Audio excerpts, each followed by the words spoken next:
করছে। 180 দিনের এই ব্যর্থতার জন্য এই সরকারের উচিত ছিল, প্রধানমন্ত্রী তারেক রহমানের উচিত ছিল জনগণের কাছে ক্ষমা প্রার্থনা করা এবং বিরোধী দল সহ জনগণের কাছে সহায়তা কামনা করা। তো সেটা তারা না করে তারা মিথ্যা তথ্য দিচ্ছে, জনগণকে বিভ্রান্ত করছে। কিন্তু আপনারা সকলেই জানেন, আমরা যখনই জনগণের কাছে যাচ্ছি মানুষ তার ভোগান্তির কথা বলছে। এবং এটা শুরুটা হয়েছে গণভোটের গণরায় বাস্তবায়ন না করে সংবিধান সংস্কার পরিষদের শপথ না নেওয়ার মাধ্যমে সরকার এই প্রতারণার কাজ শুরু করেছে।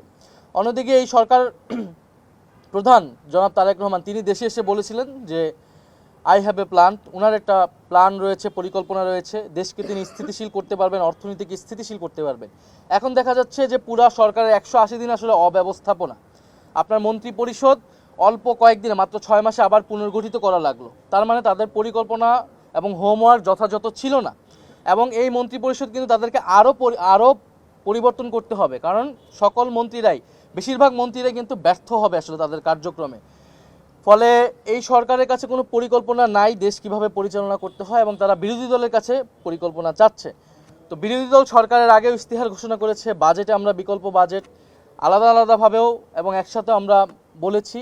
জ্বালানি নিয়ে যে কমিটি হয়েছিল সংসদে, সেই কমিটিতে কিন্তু বিরোধী দল তার প্রস্তাবনাটা দিয়েছিল সম্মিলিতভাবে 11 দল হিসেবে, যদিও সেই কমিটিটাকেও ব্যর্থ করা হয়েছিল। পরবর্তীতে কমিটি কোনো কার্যকর করা হয়নি এবং এই রিপোর্টটা নিয়ে কোনো ধরনের আলোচনা হয়নি। আমি ভরসা রাখি হিরন স্মার্ট ওয়াটার পিউরিফায়ারে। ফলে সরকারের এই অব্যবস্থাপনার কারণে দেশবাসী ভুগছে। আমরা সরকারের প্রতি আহ্বান জানাবো যে গণভোটের গণরায় বাস্তবায়নের মাধ্যমে সরকারের যে কমিটমেন্ট জনগণের প্রতি, দেশের প্রতি, সেই কাজ শুরু করা উচিত এবং সকলকে নিয়ে ঐক্যবদ্ধভাবে একটা জাতীয় নীতি প্রণয়ন করা উচিত। জ্বালানি ইস্যুতে, আইন শৃঙ্খলা ইস্যুতে যদি স্বরাষ্ট্রমন্ত্রী তিনিতেও আসলে আমরা ভেবেছিলাম হয়তো এই মন্ত্রণালয়ে পরিবর্তন হবে, কারণ কিন্তু অলরেডি ব্যর্থ প্রমাণিত হয়েছেন। আইন শৃঙ্খলার পরিবেশ মোটেও উন্নতি হয় নাই। ফলে এই মন্ত্রণালয়গুলো কি করবেন যেগুলো আসলে ক্রমাগতভাবে ব্যর্থ হচ্ছেন? তো সেগুলো নিয়ে সরকারের মন্ত্রণালয় পুনর্গঠিত করা উচিত। সেক্ষেত্রে বিরোধী দল প্রয়োজনে সরকারকে নীতিগতভাবে সহায়তা করবে। আরেকটি বিষয় আমাদের আলোচনা এসেছে যে সরকারের পররাষ্ট্রনীতি এবং বাংলাদেশে বর্তমান যে ভূ রাজনীতির মধ্যে বাংলাদেশ আছে, আমাদের কাছে মনে হচ্ছে সরকার যে পররাষ্ট্রনীতি সেটা যথেষ্ট আত্মবিশ্বাসহীন। কারণ সরকার ভারত সফর করবে কি করবে না এ বিষয়ে জনগণকে কোনো সুস্পষ্ট বার্তা দিতে পারছে না। এবং 5ই আগস্ট, এইবারে 5ই আগস্ট দিল্লিতে যে প্রেস ব্রিফিং হয়েছে, আওয়ামী লীগকে যে প্রেস ব্রিফিং করতে দেওয়া হলো, সেটার জন্য কিন্তু ভারত সরকারকে যথাযথ জবাবদিহিতার আওতায় এই সরকার আনতে ব্যর্থ হয়েছে।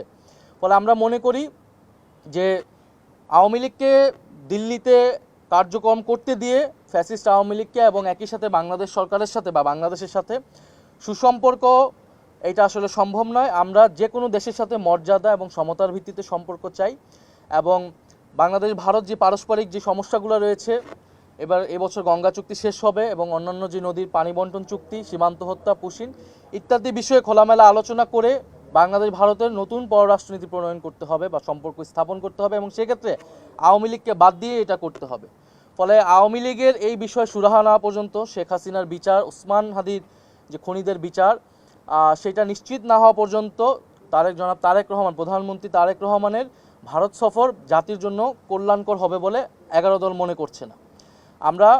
আমরা জনগণের প্রতি আহ্বান জানাচ্ছি যে এই বিষয়গুলো নিয়ে আমরা জনগণের যে সমস্যা, আরেকটি সমস্যা এসেছে কর্মসংস্থান।